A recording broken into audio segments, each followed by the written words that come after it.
அதனால் ஒரு ஆண்டவர் உங்களை ஆசீர்வதிப்பார். உங்கள் வீடு பக்கத்தில் இருக்கிறவங்க, உங்கள் கூட இருக்கிற சொந்தங்கள், இவர்களுக்கெல்லாம் ஆண்டவரை பற்றி சொல்லுங்கள், சுவிசேஷம் சொல்லுங்கள், சபைக்கு அழைத்து வாருங்கள், உற்சாகப்படுத்துங்க. கர்த்தர் உங்களை ஆசீர்வதிப்பார். ஹல்லேலூயா. நம்ம வாழ்நாட்கள் ஆண்டவருக்காக நம்ம ஊழியம் செய்யணும், ஏதாவது ஆண்டவருக்காக நம்ம செய்யணும். ஆமென் சொல்லுங்கள். ஹல்லேலூயா. ஆமாம். அப்புறம் 85-90 வயசு ஆன பிறகு ஐயோ நான் வாழ்க்கையை முடிய போகிறேனே, ஒன்றுமே ஆண்டவருக்கு செய்யலேன்னு அப்போ உட்காந்து ஃபீல் பண்ணிகிட்டு இருக்கக்கூடாது. இப்போ நமக்கு எவ்வளோ முடியுமோ, எவ்வளோ நம்மளுக்கு சொல்ல முடியுமோ நம்ம சொல்லணும். ஆமென். ஹல்லேலூயா. கர்த்தருடைய பரிசுத்த நாமம் மகிமைப்பட. சின்ன ஊழியமாக சிலவங்களுக்கு சின்ன ஊழியத்தை ஆண்டவர் கொடுப்பார், சின்ன காரியத்தை செய்வார். ஒரு அம்மா ஒரு வீட்டுக்கு வேலைக்கு போனாங்களாம். அந்த அம்மா ரட்சிக்கப்பட்டவங்க. எந்த வீட்டுக்கு வேலைக்கு போனாங்களோ அந்த வீட்டு எஜமான் அவங்க யாருமே ரட்சிக்கப்படலை. இந்த அம்மா என்ன செய்கிறதுனா, வீட்டு வேலை செய்கிறது மட்டும் இல்லாமல் எப்போவும் அந்த வீட்டில் இருக்கிற அந்த எஜமானி அம்மா, கூட இருக்கிற அந்த பிள்ளைங்க, டைம் கிடச்சா, அவங்களுக்கு வாய்ப்பு கிடச்சா அந்த அவங்க முதலாளி எல்லாரையும் பார்த்து ஆண்டவரை பற்றி சொல்லிகிட்டே இருப்பாங்களாம். ஆண்டவர் எனக்கு அது செஞ்சார், இது செஞ்சார், நான் என்றைக்கோ மரித்து போயிருக்கணும், நான் ஆண்டவர் என்ன ஜீவனோடு வச்சார், எதையாவது சொல்லிகிட்டே இருப்பாங்களா ஆண்டவரை பற்றி. திடீர்னு ஒரு நாள் அந்த அம்மா இறந்துட்டாங்களாம்.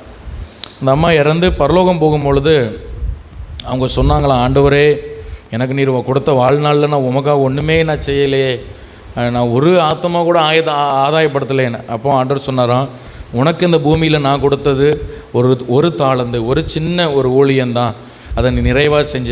நீ எந்த குடும்பத்துக்கு நீ சுவிசேஷம் சொன்னி, அந்த முழு குடும்பமும் ரட்சிக்கப்பட்டிருக்கிறது. அந்த குடும்பத்தை ரட்சிக்கவே நான் உன்னை அந்த வீட்டுக்கு கூட்டிகிட்டு போனேன் அப்படின்னு ஆண்டவர் சொன்னார். அவங்களுக்கு மிகப்பெரிய மகிழ்ச்சி உண்டாச்சான்.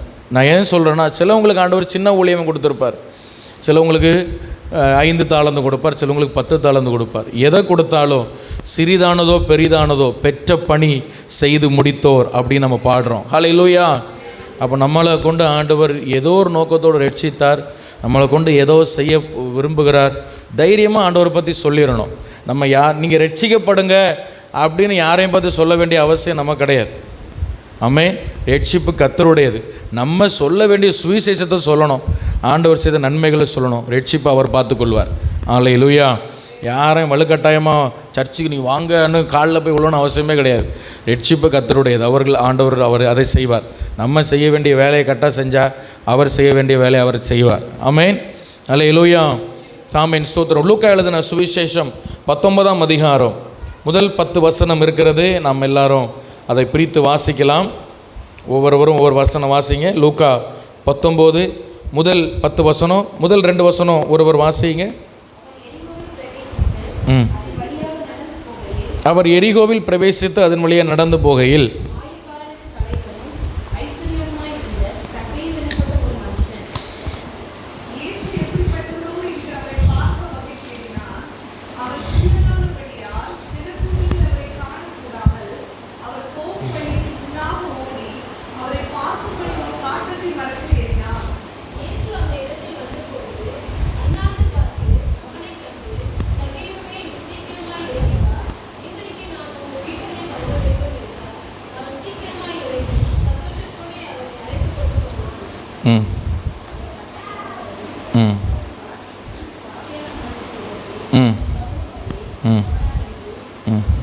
முறுமுறுத்தார்கள்.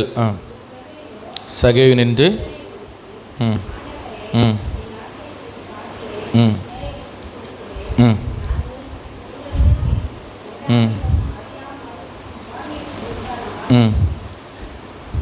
நாளத்தனையாக திருப்பி செலுத்துகிறேன் என்றார். கடைசி 2 வசனம் 9, 10 வாசிங்க. இயேசு அவனை நோக்கி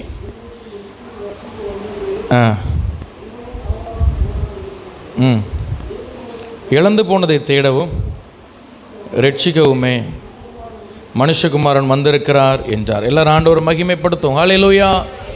இந்த சகேயு சம்பவம் நம்ம எல்லாருக்கும் நிறைய பிரசங்கம் கேட்டிருக்கலாம். ஒருவேளை நம்ம எல்லாருக்கும் தெரியும். சின்ன பிள்ளைகள் கூட இந்த சகேயுடைய சம்பவத்தை சொல்லி கொடுப்பாங்க சண்டே கிளாஸ்லாம். ஆனால் இன்றைக்கி வாஞ்சையை குறித்து நான் உங்களோட பேச ஆண்டவர் எனக்கு இந்த சம்பவத்தை எனக்கு காண்பித்து இதை எனக்கு வெளிப்படுத்தினார். அதாவது வாஞ்சை, ஒரு சகேயுவினுடைய ஒரு வாஞ்சை. கிறிஸ்தவ ஜீவியத்தில் நமக்கு ஒரு வாஞ்சை வேணும். இந்த சகேயுவிடத்தில் இருந்த ஒரு வாஞ்சை எவ்வளோ பெரிய ஆசீர்வாதத்தை அவனுக்கு கொண்டு வந்தது. எவ்வளோ ஒரு வாஞ்சை உள்ள மனுஷனாக அவன் இருந்ததுனால அவனை ஆண்டவர் எப்படி அவனை ஆசீர்வதித்தார்.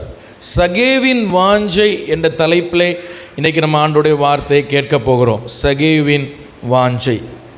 நம்ம கிறிஸ்தவ ஜீவியத்தில் நமக்கு வாஞ்சை வேணும். என்ன வேணும் சொல்லுங்கள்? வாஞ்சை வேணும். நமக்கு ஒரு வாஞ்சனை என்னது? ஆசைன்னு கூட சொல்லலாம், அதை ஒரு விருப்பம்னு சொல்லலாம், இல்லை ஒரு தீராத ஒரு தாகம்னு சொல்லலாம். கிறிஸ்துவின் மேல ஆவிக்குரிய வாழ்க்கையில் நமக்கு என்ன வேணும்? ஒரு வாஞ்சை வேணும். வாஞ்சை இல்லாமல் நம்ம ஆவிக்குரிய வாழ்க்கையில் வளரவே முடியாது. ஹல்லேலூயா. நீங்கள் காலையில் எழும்புறீங்க, உங்களுக்கு ஜோம் பண்ணுறதுக்கு என்ன வேணும்? வாஞ்சை வேணும். அப்போ தான் நீங்கள் எழும்பி என்ன பண்ணுவீங்க?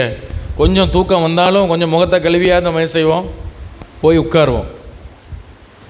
வாஞ்சை இல்லைன்னா எப்படி ஜோம் பண்ணுவோம்? ஆண்டவர் ஏதாவது ஒரு பிரச்சனையை தருவார். நமக்கு நைட்டெல்லாம் தூக்கமே இருக்காது. நமக்கு சில நேரங்களில் நல்லா ஆண்டவர் நம்மளை தூங்க வைப்பார். அமைதியாக தூங்கி சமாதானமாக வாஞ்சையாக என் பிள்ளை எழும்புவானான்னு பார்ப்பார். அவன் எழும்ப மாட்டான். அப்போ ஏதாவது ஒரு பிரச்சனையை கொடுத்து இல்லை நம்மளை சின்ன என்ன பண்ணுறாரு? எழுப்பி விடுறார். நம்மளே எழும்பிடும். நமக்கு வேறு வழி தெரியல, நம்ம ஜெபம் பண்ண ஆரம்பிச்சிருவோம். அது எதுக்கு? அது அந்த ஜெபத்துக்கு பேர் என்னென்னா என்ன சொல்லலாம், ஒரு பயத்து நிமித்தமாக வருகிற ஒரு ஜெபம் இல்லை, ஏதோ ஒரு காரியம் நம்ம கண்டிப்பாக ஆண்டவர் தான் நமக்கு செய்யணும் அப்படின்னு நினச்சி வருகிற ஜெபம். ஆனால் உண்மையாகவே ஆசீர்வாதம் எங்கே இருக்குன்னா வாஞ்சை உள்ளவர்கள் இடத்துல தான் ஆசீர்வாதம். ஆண்டவர் அவர்களுக்கு தான் அதை ஆசீர்வாதம் தருவார். எத்தனை பேர் நம்புறீங்க? அல்லேலூயா. சும்மா ஏதோ ஒரு பிரச்சனை வந்ததுனால ஜெபிக்கிறதல்ல. ஒரு பிரச்சனையிலேருந்து வெளியே வரும்போது நம்ம வெளியே வர்றதுக்காக ஜெபம் பண்ணிவிட்டு அந்த பிரச்சனை தீர்ந்ததுக்கப்புறம் நம்ம ஆண்டவரையும் ஜெபத்தையும் சபையும் ஊழியத்தையும் எல்லாம் விட்டுட்டு போகிறதல்ல. எனக்கு நாளைக்கு ஒரு 10,000 ரூபா தேவை இருக்குது, உடனே இன்றைக்கி ஜெபம் பண்ணி ஃபாஸ்டிங் போடுறது உண்மையான ஜெபம் அல்ல.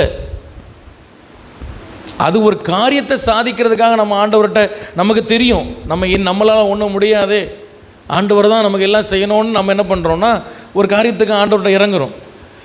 அப்படி ஜெபிக்கிற ஜெபங்கள் நமக்கு வேண்டாம். ஆமேன்னு சொல்லுங்கள். அல்லேலூயா. நிறைய நேரங்கள் ஆண்டவர் சிலரை ரொம்ப நேசிக்கிறதுனால நிறைய போராட்டங்கள் நிறைய நெருக்கங்களை கொடுத்து அப்படியாவது நீ என்னை நெருங்கி வா, அப்படியாவது என்ன நீ கொஞ்சம் கிட்டி வா, அப்படியாவது நீ ஜெபம் பண்ணு அப்படின்னு பண்ணுற மாதிரி இருக்கும்.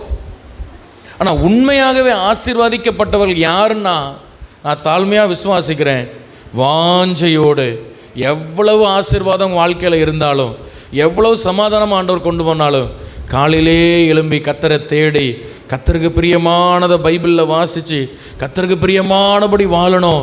எனக்கு வருதோ வரலையோ, தந்தாரோ தரலையோ, இருக்குதோ இல்லையோ, நான் கர்த்தருடைய சித்தத்தை நிறைவேற்றணும்னு நினைக்கிறான் பாருங்க, அவன்தான் உண்மையான தெய்வத்தால் ஆசீர்வதிக்கப்படுவான்.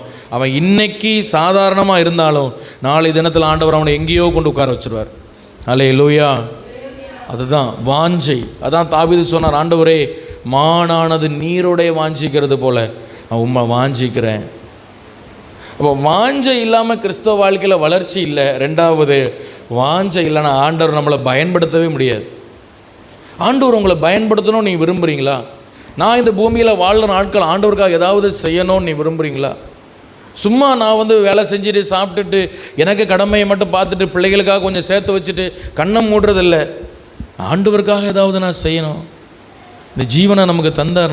நான் என்றைக்கோ நம்ம மரிச்சிருக்கணும், என்றைக்கோ நம்ம பாவத்தில் நம்ம பிசாசு நம்மளை விழுங்கி இருப்போம். ஆண்டவர் நமக்கு இந்த வாழ்க்கையை நமக்கு ஈவா தந்தார். இங்கே இருக்கிற நிறைய பேரை பிசாசு கற்பத்தில் வச்சே கொல்ல பார்த்தான். ஆனால் ஆண்டவர் நம்ம இன்றைக்கி வாழ வச்சிருக்கிறார். இந்த தெய்வத்துக்காக ஏதாவது செய்யணும் என்கிற ஒரு வைராக்கியம் நமக்கு வேணும். அல்லேலூயா சொல்லுங்கள். அல்லேலூயா. அந்த ஒரு ஆசை உங்களுக்கு வரட்டும்னு நான் அதிகமாக ஜெபம் பண்ணுறேன். வாழ்ந்த கிறிஸ்துவுக்காக வைராக்கியமாக நம்ம வாழணும் அப்படிங்கிற ஒரு எண்ணம் வரணும். ஆமேன். அல்லேலூயா. பிரச்சனை வரட்டு பார்த்துக்கலாம், ஏதாவது ஒரு குழப்பம் வருது பார்த்துக்கலாம், இன்னும் கொஞ்சம் நேரம் தூங்கட்டும், இன்னும் கொஞ்ச நேரம் கை முடக்கி நான் நித்திரை செய்யட்டும் என்பாயோ அப்படின்னு வசனம் இருக்கு. தரித்திரம் வாழ்க்கையில் வரும், பிசாசும் குடும்பத்துக்குள்ளே வந்துடும். ஹல்லேலூயா, ஹல்லேலூயா. அருமையான தெய்வ பிள்ளைகள், ஒரு வேலை இருக்குது உங்களுக்கு, காலையில் அந்த வேலையை முடிக்கணும். அப்போ நம்ம எவ்வளோ உற்சாகமாக காலையில் எழும்புகிறோம். ஒரு இடத்துக்கு ஃபேமிலியாக நம்ம டூர் போகிறோம், எவ்வளோ காலையிலே நம்ம எழும்பி நம்ம ரெடி ஆகிறோம். காலையில் 5 மணிக்கு ட்ரெயின் திருவள்ளூரில் வருது, நம்ம பிடிக்கணும் அப்படின்னா இங்கேருந்து 3 மணிக்கெலாம் நம்ம ரெடியாகி போகிறோம். நமக்கு தெரியும் அப்படி போனால் தான் அந்த ட்ரெயினை பிடிக்க முடியும். ஒருவேளை ஒரு முன்ன பின்ன லேட் ஆனாலும் அரை மணி நேரத்துக்கு முன்னாடியே நம்ம ரயில்வே ஸ்டேஷன் போயிடணும். ஃப்ளைட்டில் போனால் இன்னும் 1 மணி நேரத்துக்கு முன்னாடியே போய் நிற்கணும். இதை விட அதிகமாக தெய்வத்துடைய சமூகத்துக்கு முக்கியத்துவம் கொடுங்க. ஹல்லேலூயா சொல்லுங்க, ஹல்லேலூயா. அதுக்கு நீங்கள் முக்கியத்துவம் கொடுங்க. கர்த்தர் உங்களை ஆசீர்வதிக்கிறது யாராலும் தடுக்க முடியாது. ஹல்லேலூயா. கர்த்தர் உங்களை மேன்மைப்படுத்துறது யாராலும் தடுக்க முடியாது. இந்த சகேயு என்ற மனுஷனுடைய வாழ்க்கையில் இருந்த பிரச்சனை என்ன, அவனை கர்த்தர் எப்படி அவனை ஆசீர்வதிச்சார் அப்படின்னா, அதுக்கு காரணம் என்னென்னா, அந்த முழு சம்பவத்தை படிக்கும்போது நமக்கு ஒரு விஷயம் தெரியுது. சகேயுக்கிட்ட இருந்த ஒரு வாஞ்ச, ஒரு தாகம், ஒரு தீராத ஒரு டிசைர் ஆண்டவர் மேலே இல்லை, ஆண்டவர் மேலே அவ்வளோ ஒரு விருப்பம் அவனுக்கு இருந்தது. இத்தனைக்கும் ஆண்டவரிடத்து பெரிய அளவில் எந்த நன்மையும் பெறாத ஒரு மனுஷன், ஆண்டவரை பெரிய அளவில் ஒன்றும் தெரியாத ஒரு மனுஷன். நம்ம எப்படி இருக்கிறோம் நம்ம கொஞ்சம் யோசித்து பார்ப்போம். ஹல்லேலூயா. சாம் ஜெபத்துரை என்று சென்னை பட்டணத்தில் ஒரு தெய்வ மனுஷர் உண்டு. அவர் இப்பொழுது ஆண்டவருடைய ராஜ்யம் போய்விட்டார். அவர் ஊழியத்துக்கு வர்றதுக்கு முன்னாடி ஒரு கவர்மெண்டில் ஒரு ஆஃபீஸில் ஒரு வேலை செய்து கொண்டிருந்தார். அப்போ அவர் என்ன செய்வார்னா, லஞ்ச் டைம் அவருக்கு 1 hour கொடுப்பாங்க. 1 மணி நேரம் லஞ்ச் பிரேக்கு கொடுப்பாங்க, எல்லா கம்பெனிலையும் கொடுப்பாங்க. அப்போ இவருக்கு 1 மணி நேரம் அந்த டைம் கொடுக்கும் பொழுது இவர் என்ன செய்வார்னா, 2 நிமிஷம் கூடி போனால் 3 நிமிஷம் அதுலேயே சாப்பிட்ருவார். 2 நிமிஷம் கூடி போனால் 3 நிமிஷம் என்ன இருக்குதோ, லஞ்ச் டைம் ஆரம்பித்தோம் கடன்னு ஓடி போய் கையை கழுவுவார், டிஃபன் பாக்ஸை திறப்பார், பட்டப்பட்டு சாப்பிட்ருவார். ஏன் அப்படி பண்ணுறாருன்னா, ஒரு 55 நிமிஷம் நான் ஜெபிக்கணும் அப்படின்னு அவர் தீர்மானம் பண்ணியிருந்தார். ஊழியத்துக்கு வரல. அப்போ என்ன செய்வார்னா, வெளியே அங்கே ஒரு மரம் இருக்குமா, அந்த மரத்துக்கு அடியில் இருந்து 55 நிமிடம் கிட்டத்தட்ட 1 மணி நேரம் அவர் தினமும் ஜெபம் பண்ணுவாராம். ஹல்லேலூயா. தினமும் ஜெபம் பண்ணுவார். லஞ்ச் டைம் வந்த உடனே எவ்வளவு வேலை இருந்தாலும் அதை போட்டுட்டு ஓடி போய், எவ்வளவு பிஸியாக இருந்தாலும், எவ்வளோ பெரிய ஆள் இவரை பார்க்க வந்தாலும் எல்லாத்தையும் கொஞ்சம் ஓரம் வச்சுட்டு கடன்னு சாப்பிடுவாராம். சில நாள் உபவாசம் இருந்து அந்த மரத்தடியில் போய் இருந்து தினமும் 1 மணி நேரம் ஹீல் மேக் ஷுவர் இன்றைக்கி 1 மணி நேரம் நான் ஜெபம் பண்ணேன் மதியம் அப்படின்னு தினமும் அவர் அதை செய்து கொண்டிருந்தார். ஹல்லேலூயா. ஒரு நாள் அவர் அப்படி சாப்பிட்டு இருக்கும்போது திடீர்னு நண்பர்கள்லாம் சூழ்ந்துட்டாங்க. ஏதோ ஒரு விஷயத்தை குறித்து பேசிக்கிட்டு இருந்தாங்க. இவர் பேசி இவர் ஜெபத்தை என்ன பண்ணுறாருன்னு மறந்துட்டார். ஜெபம் பண்ணுறது என்ன பண்ணார், மறந்துட்டார். திடீர்னு அந்த 2 மணி ஆக போகிறதுக்கு இன்னும் ஒரு 10 நிமிஷம் தான் இருக்குது.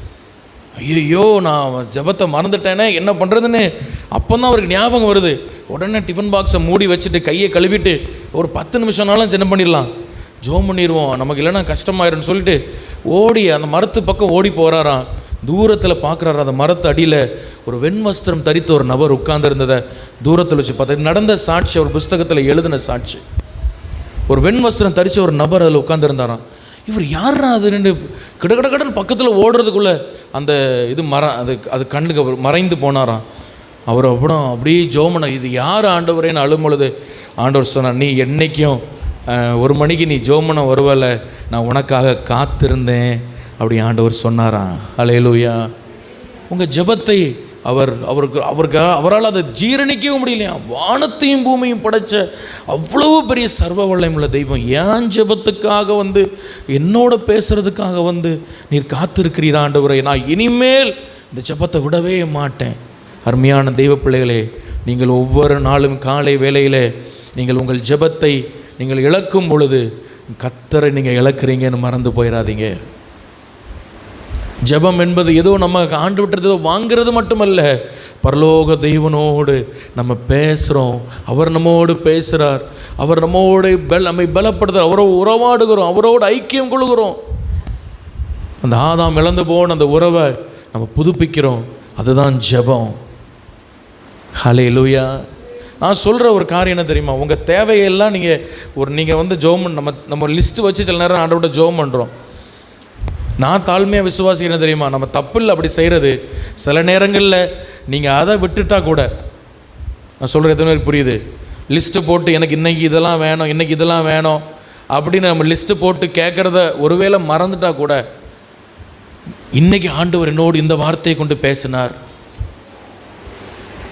இன்றைக்கி ஆண்டவர் என்கிட்ட இருந்த இந்த சின்ன தப்பை எனக்கு சொல்லி கொடுத்தார், இது ஒரு தப்புனே நான் தெரியாமல் இருந்துட்டு இருந்தேன், இன்னைக்கு பைபிள் படிக்கும் போது ஆண்டவர் என்னோடு பேசினார், நான் அழுது மன்னிப்பு கேட்டேன், திரும்ப அந்த சந்தோஷம், அந்த ரட்சிப்பின் மகிழ்ச்சி, அந்த பரிசுத்த அலங்காரம், அந்த ஆவியின் நிறைவு எனக்கு கிடச்சிது. ஆனால் நான் ப்ரேயர் பாயிண்ட் வச்சு ஜபிக்க மறந்துட்டேனே அப்படின்னு இருந்தால் கூட, நீங்கள் ஆண்டவரோடு உள்ள உறவை நீங்கள் சரி பண்ணி நீங்கள் பலப்பட்டீங்க பாருங்கள், உங்கள் தேவைகள் நீங்கள் ஜெபிக்கிறத விட அதிகமாக அவர் சந்திக்க நல்ல தேவனாக இருக்கார். ஏன்னா அவருக்கு தேவை என்னென்னா நீங்கள் அவரை கிட்டி சேரணும், அதான் அவருக்கு தேவை.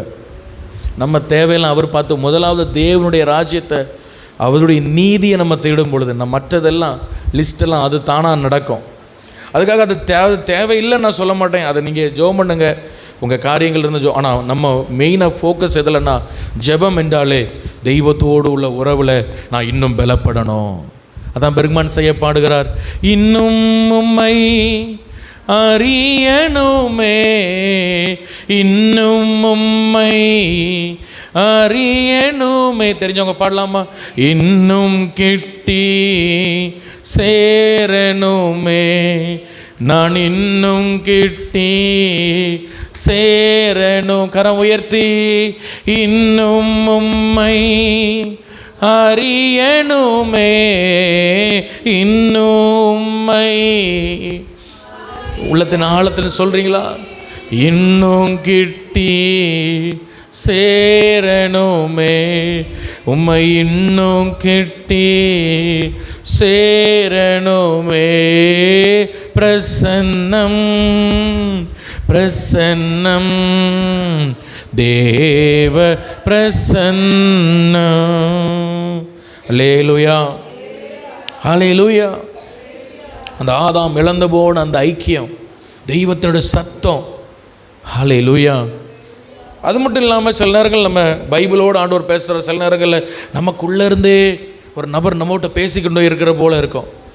நீங்கள் காலையில் நல்லா ஜோமணி ஆவியில் நிரம்பி, நான் அன்றைக்கி சொன்னது போல் அந்நிய பாஷை பேசி நான் ஆவியில் நிரப்பப்பட்டு இருக்கிறேன் அப்படிங்கிற ஒரு உணர்வோடு நீங்கள் உங்கள் வேலைக்கு போய் பாருங்கள். ஹல்லேலூயா. உங்கள் வேலை ஸ்தலங்களுக்கு நீங்கள் போய் பாருங்கள். நான் சவாலாக சொல்கிறேன், நீங்கள் என்ன வேலை செய்கிறீங்களோ அந்த வேலையில் தொய்வு இருக்குதா?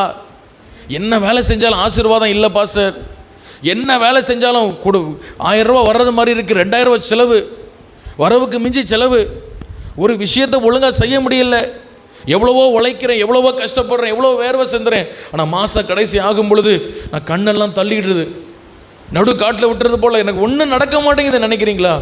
நான் சொல்கிறேன், தினமும் காலையில் நீங்கள் ஆவியில் நிரம்பி ஜெபித்து கர்த்தரிடத்திலிருந்து ஒரு வார்த்தையை பெற்றுக்கொண்டு அந்த வார்த்தை நிறைவோடு நீங்கள் வேலைக்கு போய் பாருங்கள். ஹல்லேலூயா. நான் சவாலாக சொல்கிறேன், உங்கள் வேலை ஸ்தலங்களில் நீங்கள் மற்ற நாள் செய்கிறத விட ரொம்ப வேகமாக இருப்பீங்க. உங்கள் வேலை காரியங்களில் கர்த்தர் உங்களோடு இருந்து உங்களை நடத்துகிற உங்களுக்கு தெரியும். நாங்கள் அனுபவிச்சிருக்கோம் இதெல்லாம். உங்கள் படிப்பில் ஆண்டவர் அதை செய்வார். ஆமென். ஹல்லேலூயா. அப்போ அந்த வாஞ்சை தான் நமக்கு வேணும், அந்த வாஞ்சை தான் முக்கியம். இங்கே நம்ம பார்க்குறோம், இயேசு எரிகோ பட்டணத்துக்கு அவர் போகிறார். எங்கே போகிறார் அப்படின்னா எரிகோ பட்டணத்தில் அவர் பிரவேசிக்கிறார். இந்த எரிகோ பட்டணம் என்று நீங்கள் சொல்லும் பொழுது ஆண்டவர் வேணுமென்றே எரிகோ பட்டணம் வழியே போவார். நீங்கள் அதுக்கு முந்தின அதிகாரத்தில் ஆண்டவர் எங்கே இருந்தார் அப்படின்னா, நீங்கள் லூக்கா 17 அதிகாரம் விடுங்க. லூக்கா 17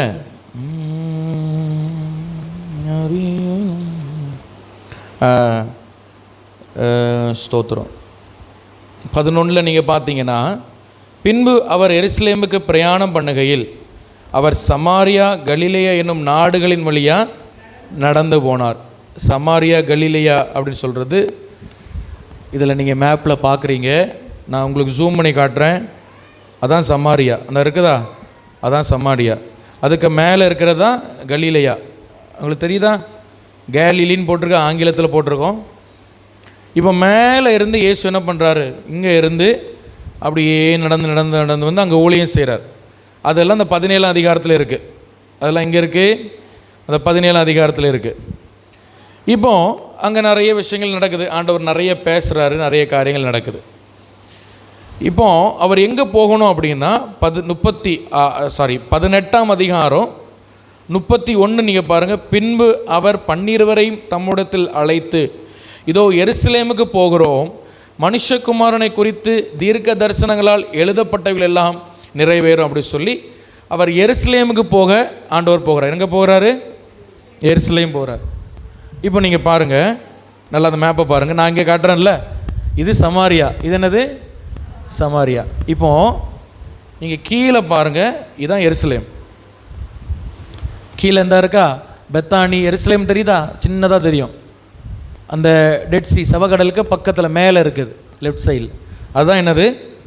எருசலேம். இப்போ நீங்கள் அந்த மேப்பை நல்லா பாருங்கள். மேலேருந்து நடந்து வர்ற ஆண்டவர் ஒரு யூ ஷேப்பு போட்டு எங்கே போகிறாருன்னா எரிகோவுக்கு வர்றார். எங்கே வர்றாரு? எரிகோ. இந்த பக்கம் இருக்குது எரிகோ. எரிகோ வர்றார். ஹல்லேலூயா. சரி, இப்போ இதில் வந்து இன்னொரு விஷயமும் இருக்குது. என்ன விஷயம் இருக்குது அப்படின்னா, யூதர்கள்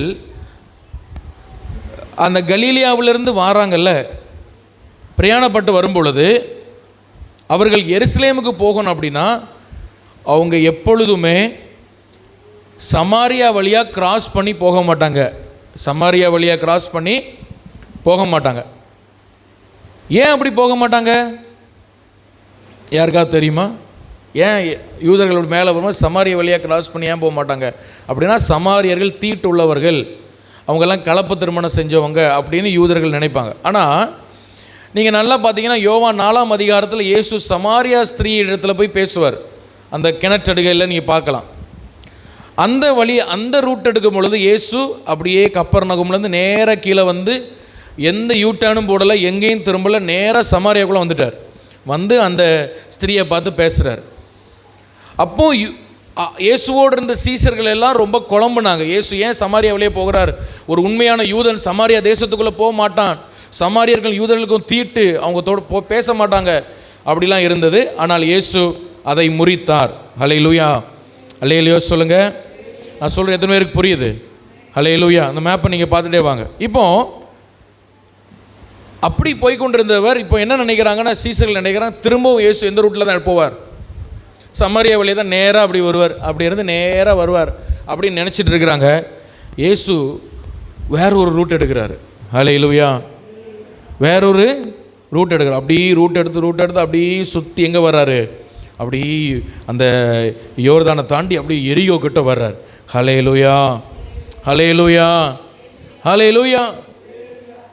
எரிகோ கிட்ட வர்ற நம்ம எல்லாம் என்ன நினைக்கிறோம் அப்படின்னா, சகேயுவை ஆண்டவர் எப்போ பார்த்தாருன்னா அந்த மரத்துக்கிட்ட வந்து, சகேயு மரத்துக்கு மேலே உட்காந்துருக்கிறான், ஆண்டவர் மரத்துக்கிட்ட வந்து அண்ணாந்து பார்க்கும் பொழுது தான் சகேயுவை பார்த்தார்.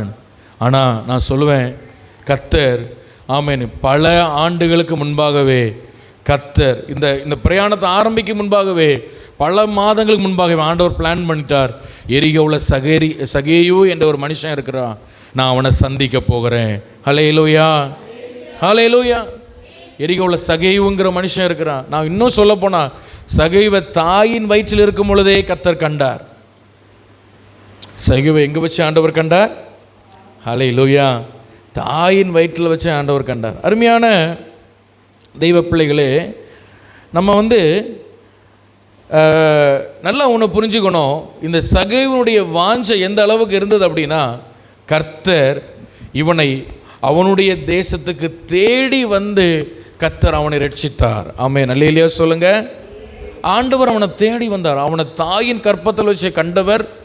அந்த எருசலேமில் இருந்து அந்த கப்பர்நகம்லேருந்து புறப்படும் பொழுதே அவனை பார்த்துட்டாரு.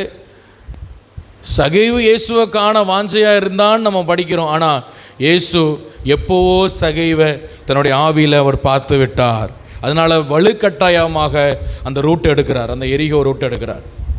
இப்போ நீங்கள் நல்லா கவனிங்க, சகைவு வாழ்ந்த எரிகோ பட்டணத்துக்கு பைபிளில் வேற ஒரு பெயர் உண்டு. யாருக்காவது தெரியுமா அந்த பெயர்? எரிகோ பட்டணத்துக்கு பேரீச்ச மரங்களின் பட்டணம் அப்படின்னு பெயர் உண்டு. என்ன பட்டணம்? பேரீச்ச மரம் பட்டணம். நீங்கள் உபாகமம் 34:3 பார்த்தீங்கன்னா பேரீச்ச மரம் பட்டணம் அப்படின்னு போட்டு அந்த எரிகோவை பற்றி சொல்லப்பட்டிருக்கிறோம். உபாகமம் 34:3 வாசிங்க.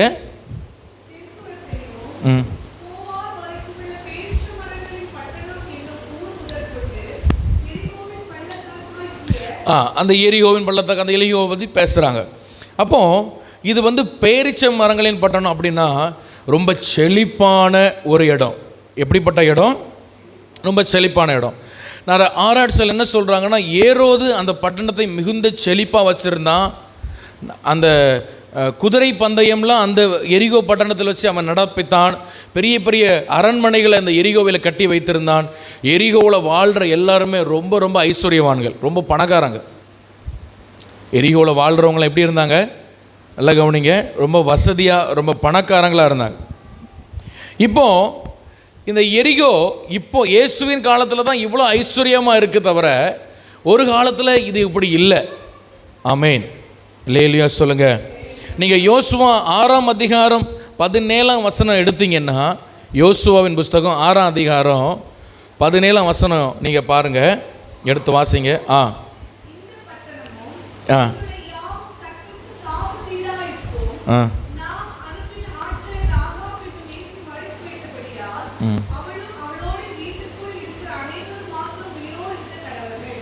இப்போ நீங்கள் பாருங்கள், யோசுவா எரிகோ பட்டணத்தை பிடிக்க போகிறாரு. பிடிக்க போகும்போது அவர் சொல்கிறாரு, இந்த பட்டணம் எப்படி இருக்கும் சொல்லுங்கள்? சத்தமாக சொல்லுங்கள், சாபத்தீடான பட்டணம் அப்படின்னு அவர் ஒரு பெயர் வச்சார். எரிகோவை பிடிக்கிறதுக்கு போகிறாரு. ஆனால் அவரே சொல்கிறாரு, இந்த எரிகோ எப்படிப்பட்ட பட்டணம்? இது சாபத்தீடான பட்டணம். இங்கேருந்து ஒரு பொருளை கூட எடுக்கக்கூடாது. பொதுவாக யுத்தத்துக்கு போனால் எந்த பட்டணத்தை மேற்கொள்கிறாங்களோ அங்கே இருக்கிற எல்லா பொருளும் இவங்க எடுத்துக்கலாம். ஆனால் எரிகோ ஒரு சாபத்தீடான பட்டணமாக இருக்கிறனால இந்த எரிகோவின் மனிதர்கள் அதிகமாய் பாவம் செய்து சாபத்தை சம்பாதித்து வைத்திருக்கிறார்கள்.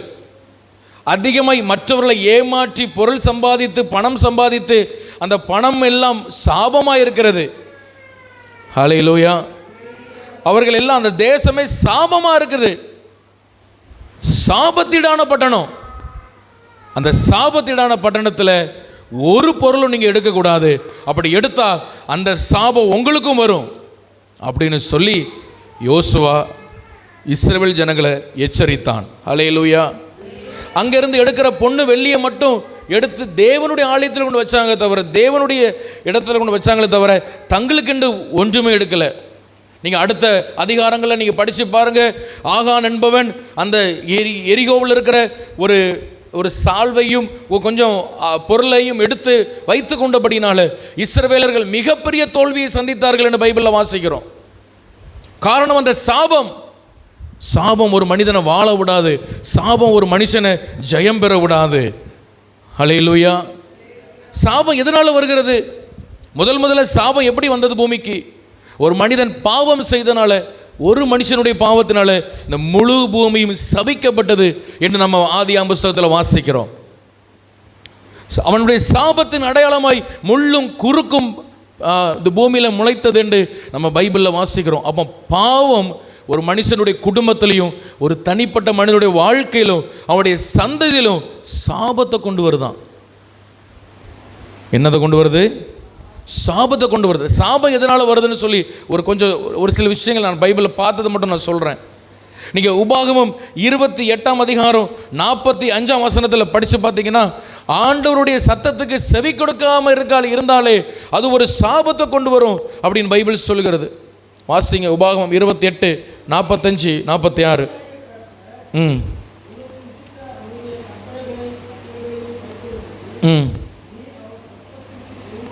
நீ அவர் சத்தத்துக்கு செவி கொடாதபடியால் இந்த சாபங்கள் எல்லாம் உன்மேல் வந்து நீ அழியும் மட்டும் உன்னை தொடர்ந்து பிடிக்கும். எப்படி? எது வரைக்கும் தொடர்ந்து பிடிக்கும்?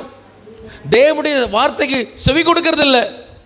வசனம் வாசித்தாலும் ஆண்டவருடைய வசனத்துக்கு தங்களை ஒப்பு கொடுக்காம செய்த பாவத்தையே திரும்ப திரும்ப செய்து அந்த சாபத்தை சம்பாதித்துக் கொள்கிறாங்க. நீங்கள் நினைக்கிறீங்க இந்த சாபம் என் மேலே மட்டும் வருதான்னு நினைக்கிறீங்க. இல்லை, அடுத்த வசனம் பாருங்க. உன்னிலும் உன் சந்ததியிலும் என்றென்றைக்கும் அடையாளமாகவும் அற்புதமாகவும் இருக்கும். என்னது இருக்கும்? சாபம் அடையாளமாக அற்புதமாக இருக்கும்.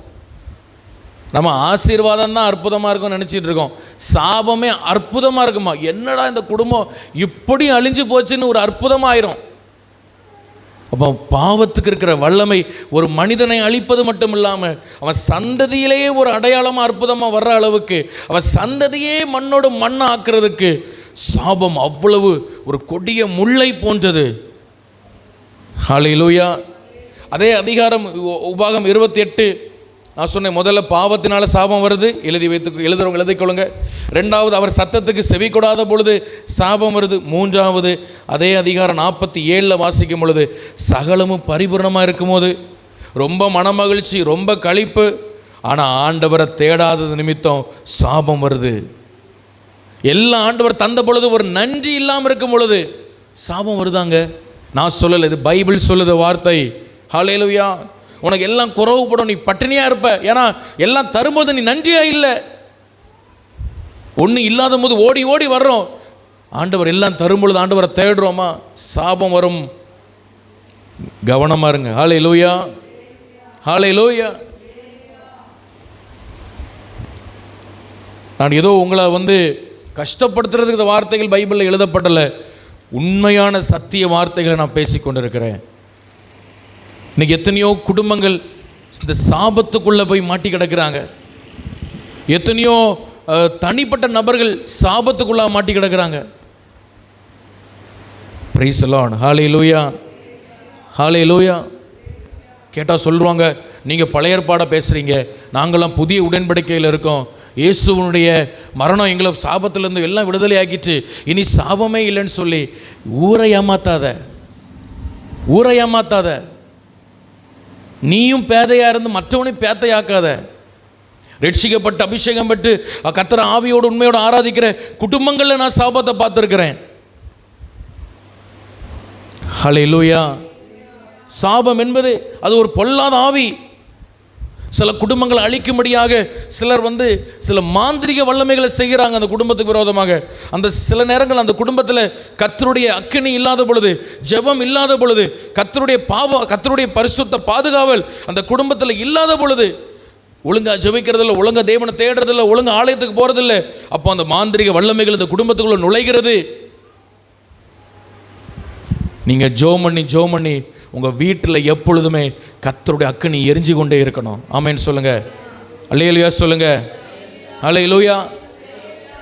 ஒரு போதகர் அதிகமாக பிசாசு விரட்டி ஒரு ஊழியம் செய்தாராம். ஒரு நாள் அந்த பிசாசு சொல்லிச்சான், நீ இங்கேருந்து என்னை விரட்டுற, நான் உன்னை அழிக்கிறதுக்காக உன் பின்னாடியே நான் வந்தேன் உன் வீட்டுக்கு. ஆனால் உன் வீட்டுக்கு வர வரைக்கும் நான் வர முடிஞ்சது. நீ உன் வீட்டுக்குள்ளே போயிட்ட, உன் வீட்டு வாசலில் நான் கால் வைக்க முடியல, அங்கே ஒரு தீ எரிஞ்சிட்டு இருக்குது அப்படின்னு அந்த ஆவி சொல்லிச்சான். நம்ம ஜெபம் பண்ணி நம்ம வீட்டில் ஒரு தீ எரியணும். அது கர்த்தருடைய பரலோக அக்கினி அங்கே எரிந்து கொண்டே இருக்கும் பொழுது எந்த பொல்லாதாவையும் உள்ளே வராது. நம்ம சில நேரம் அதை செய்ய தவறுகிறோம். கேட்டால் நான் ரட்சிக்கப்பட்டிருக்கிறேன், புதிய உடன்படிக்கைன்னு எவனாவது இந்த யூடியூப்பில் பேசுகிறத கேட்டுக்கிட்டு நம்ம சில நேரங்களில் அது கிறிஸ்தவர்கள் ஏமாந்து போகிறாங்க. அதெல்லாம் பேசும்போது நல்லா இருக்கு, கேட்கும்போது நல்லா இருக்கு. நடைமுறைக்கு நடைமுறைக்கு அது செல்லா காசாக தானே இருக்கு.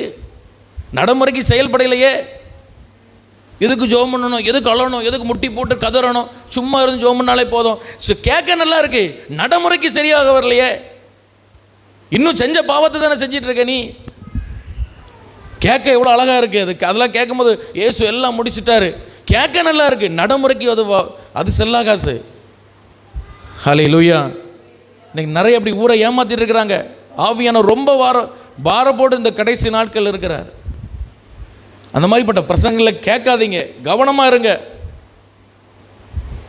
ஆட்டு தோலை போர்த்த ஓநாய்கள், கிருப பிரசங்கம், ஹைப்பர் கிரேஸ் பிரசங்கங்களை பேசி கொண்டிருக்கிற மடையர்கள். ஹல்லேலூயா. தானும் உருப்பட மாட்டான், அடுத்தவனை வாழ விட மாட்டான், சும்மா பண ஆசை மட்டும் பேசி கொண்டிருக்கிறான். இயேசு உன்னை ஐஸ்வர்யவனாக்க மட்டுமே மரித்தாரா? நான் இவ்வளோ கோடி பணம் வச்சிருக்கிறேன், இவ்வளோ பெரிய கார் வச்சிருக்கிறேன், அதை எதுக்கு மேடையில் பேசுகிற? ஒருத்தன் பேசுகிறான் அப்படி.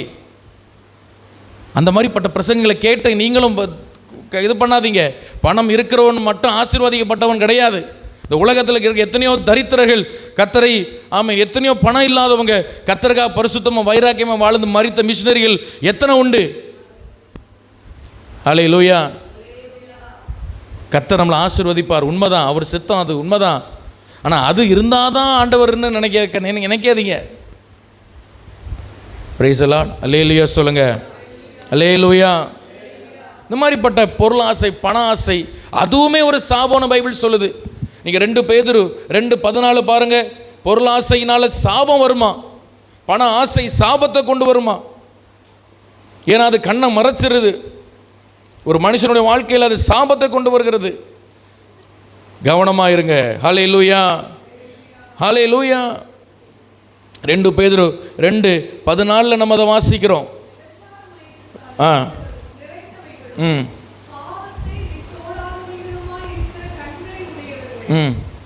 உறுதி இல்லாத ஆத்துமாக்களை தந்திரமாய் பிடிக்கிறாங்க. பொருளாசையில் பழகின இருதயத்துடைய சாபத்தின் பிள்ளைகள். ஹல்லேலூயா. பாவத்தை விட்டு ஓடுற கண் இல்லை, பாவத்தை விடுறதுக்கு மனசு இல்லை. அப்போ ஒருத்தன் பிரசங்கம் பண்ணுறான், பரவாயில்ல ஆண்டவர் கிருபையாக இருக்கிறார், கிரேஸாக இருக்கிறார் உனக்கு அப்படின்னு சொன்னால் இவங்களுக்கு அவன் பரவாயில்ல அப்படின்னு நினைக்கிறாங்க. இந்த பிரசங்கம் நல்லா இருக்க, நம்ம சர்ச்சில் கேட்குற பிரசங்கம் ரொம்ப கஷ்டமாக இருக்கு, ஆனால் இது ரொம்ப ஈஸியாக இருக்க, இவர் ரொம்ப அழகாக பேசுகிறாரு. ஹல்லேலூயா. மைக்கு பிடிச்சி பைபிள் தூக்கின எல்லாவனும் ஒன்றும் பரிசுத்தவன் கிடையாது. கர்த்தருடைய நாமம் மகிமைப்படட்டும். ஹல்லேலூயா. ஆனால் அதே பைபிள் சாபத்தின் வழியை சொல்கிற பைபிள், சாபத்திலிருந்து வெளியே வருகிற வழியையும் பைபிள் சொல்லி தருகிறது. ஹல்லேலூயா. அதுதாங்க நம்ம பைபிள். ரெண்டையும் பேசணும். எதனால் சாபம் வருதுன்னு பேசணும், சாபத்திலேருந்து எப்படி விடுதலை அதையும் பேசணும். அது வந்தால் உண்மையான ஊழியக்காரன். ஹல்லேலூயா. எதனால் பாவம் வருதுன்னு பேசணும், பாவத்திலேருந்து எப்படி தப்பிக்க வழியினும் பேசணும். சும்மா ஒரே சட்டையை மட்டும் அடிச்சுட்டு இருந்தால் பறக்க முடியாது. நீங்கள் உபாகமம் 23:5 பாருங்கள். ஆண்டவர் சொல்ல, உபாகமம் 23:5, உன் தேவனாய கர்த்தர் பிலேயாமுக்கு செவி கொடுக்க சித்தம் இல்லாமல் உன் தேவனாய கர்த்தர் உன்மேல் அன்பு கூர்ந்தபடியால் உன் தேவனாய கர்த்தர் அந்த சாபத்தை உனக்கு ஆசீர்வாதமாக மாற பண்ணினார். எல்லாரும் ஆண்டவரை மகிமைப்படுத்தும். ஹல்லேலூயா. சாபத்தை ஆசீர்வாதமாக மாற்றிட்டாராம். இது செய்கிற வல்லமை நம்முடைய இரட்சகராகிய இயேசு ஒருவருக்கே உண்டு. சாபத்தை ஆசீர்வாதமாக மாற்றினாராம். ஹல்லேலூயா. சாபத்தை நீக்கி ஆசீர்வாதம் சொல்லலை, எது சாபமாக இருந்தால் அதை அப்படி ட்விஸ்ட் பண்ணி ஆசீர்வாதம் மாற்றிட்டேன். கலாத்தியர் 3:13 சொல்கிறது, இயேசு நம்முடைய பாவங்கள் சாபங்களுக்காக சிரசிலை முள்கிரீடம் சூட்டப்பட்டு இரத்தம் சிந்தி மரித்ததுனால அவருடைய மரணத்தினாலே நம்ம ஸ்தோத்திரம் நம்ம சாபத்திற்கு நீங்களாக்கி இருக்கிறோம் என்று பைபிள் சொல்கிறது. ஹல்லேலூயா. 14ஆம் வசனத்தில் ஆபிரகாமுக்கு உண்டான ஆசீர்வாதம் கிறிஸ்துவின் மூலமாய் நமக்கு உண்டாயிருக்கிறது. அப்போ பைபிள் சாபம் எப்படி வரும்னு மட்டும் சொல்லலை, சாபத்திலிருந்து விடுதலை பெற இயேசு உங்களுக்காய் மரித்திருக்கிறார் என்று பைபிள் சொல்லுகிறது. ஹல்லேலூயா. இதிலிருந்து நம்ம வெளியே வருவதற்கு ஆமென் ஸ்தோத்திரம். இந்த எரிகோ என்று சொல்ல இந்த சாபத்துக்குள்ள யார் இருந்தா அப்படின்னா, ஆமென் ஸ்தோத்திரம், இவர் சகையு அந்த சாபத்துக்குள்ளாக இருந்தார். ஹல்லேலூயா. அவனை குறித்து பைபிள் சொல்லும்போது அவன் மிகப்பெரிய ஐஸ்வர்யவான் என்று சொல்லுகிறது. ஆனால் அந்த தேசம் சாபத்துக்குள்ளாதான் இருந்தது. நீங்கள் உபாகமம் 6:26 நீங்கள் வாசிங்க. உபாகமம் யோசுவா 6:26, யோசுவா 6:26 வாசிங்க.